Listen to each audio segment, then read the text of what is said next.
Morning all, or however, whatever time of day you fucking watch this, I don't know.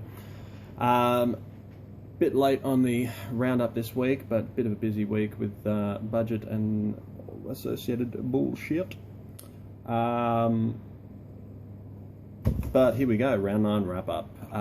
My favourite story of the week has to be the Willie Mason Corbin Sims incident, which left us all wondering how should I protect myself from being attacked by homosexuals? and that's the question on everyone's lips. Unfortunately, for the sake of my wrap up, no one has either player, so can't really hate on anyone in particular for that incident. Top stories in fantasy. Boggers won the Belko Bowl in a tight one. Came down to Monday night, as all the classics do. But Boggers getting up there. I'm sure that was a tense weekend in that house. I made the buy, my bitch. Seriously, what are you doing, Raiders? They're never going to repeat that, and I'm never going to get a ton. Silv suffered from the luck of the draw a bit, putting up a very respectable 71, third best of the round, behind only Quinny, who beat him on 90, and myself, who also got 90 against the bye. So some bad luck for Silv. Shane pulls another one out and remains atop the table. And Hollis also got his second win in a row, 17 over AB, which interestingly sees the two of them sitting exactly level. Seriously, they are both on 8 comp points and minus 15 points difference, so that's kind of creepy. In terms of the rest of my analysis, my report, going to do something a little bit different. A few of you know I've been doing a bit of data collection and analysis over the season so far. Basically, I'm sort of collating everyone's points by forwards, backs, and with kickers separated out, so it doesn't sort of skew the comparison. So just to sort of, see who, well, firstly, see whether it's backs or forwards that really drive big scores, and just to see who has, also for the comparison's sake, to see who has the best forwards or the best backs or the best kicker, that sort of thing. So I'll probably go into more depth with it in my second report because there'll be a lot more data. But I'll highlight some interesting stuff for the moment. This is my pretty analysis, which you can't read, so I'm going to ignore for the moment, but I'll just highlight some of the more interesting things as I see it. So for the most part, we're averaging pretty similar in terms of points out of backs and forwards. So, to put for a bit of context, the average score, and keep in mind I'm including actual points scored against the bye here so far. But so the league average at the moment is 62.5 a week, and that is comprised of 28.1 forward points, 28.3 backs points, and 6.2 kicking points, or points out of your kicker on average. That's a 62.52. So keep that in mind as we talk about some of the other numbers. So, and then on the whole, like I said, obviously that's real tight between backs and forwards. On the whole, most guys are like that too. Most individuals. A couple of exceptions being Hollis. Your backs are averaging 7.5 a week more than your forwards. And AB's backs, conversely, are averaging 6 points more than his forwards. No, sorry, I got that wrong. AB's backs are also better than his forwards, same as Hollis, but Quinny's forwards are averaging 6.5 more than his backs. Incidentally, Quinny, undoubtedly, you have the best forwards of the season so far, averaging a pretty solid 36.9 a week from your forwards. Then there's a pretty big drop off to the second best forward pack, which is mine at 32.4 a week, and then most people are sort of 30 or a bit lower.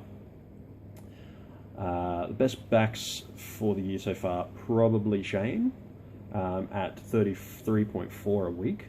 I say probably because they have a relatively high standard deviation, so it looks like they are a bit all over the shop. Big scores some weeks, failures other weeks. In comparison, AB's backs average about 31, but they have the lowest standard deviation and seem to be a bit more consistent from week to week.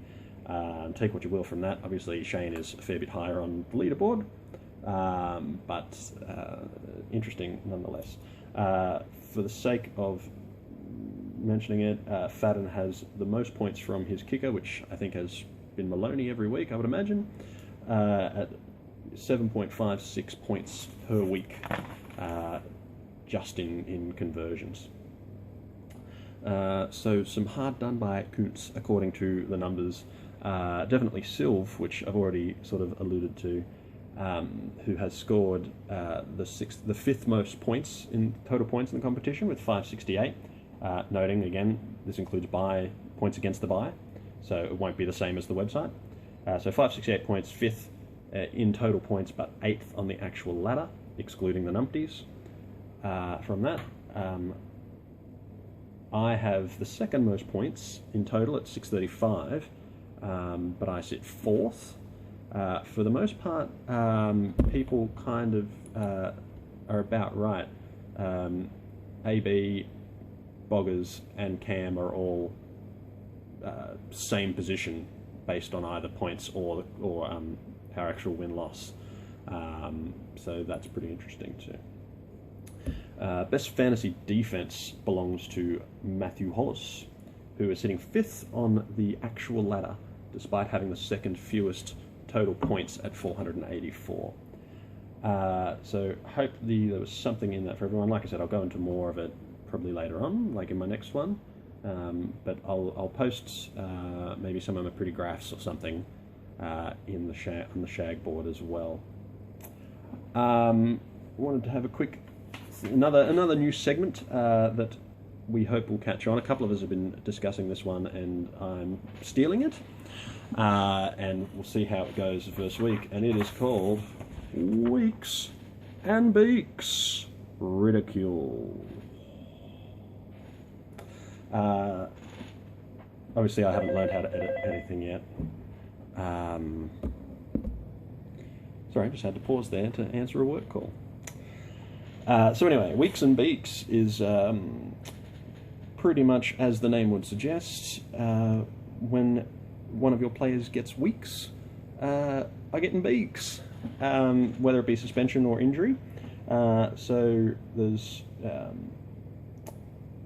a few that have been, I guess, because it hasn't been done before, there's been a bit of a backlog of things, so some of these might be a bit old. So Adam Reynolds was my first one. Weeks. Sylv lost his main man. AB tries to pick him up to have a kicker this week, and bom bom. So back to Pat Richards for you, old son. Sorry about that one, except, not really. Shano, Jared Mullen. Weeks, possibly the season, they're saying, from a friggin' hurting himself in the pre-game. They're saying it's a toe injury, but I'm pretty sure from what I read, they're actually saying it's, what is it? Chlamydia! Ah, that's right. Thanks, Bruno.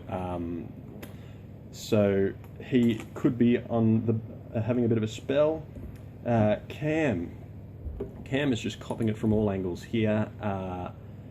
Tau Moga, weeks, possibly the season, possibly his career third ACL.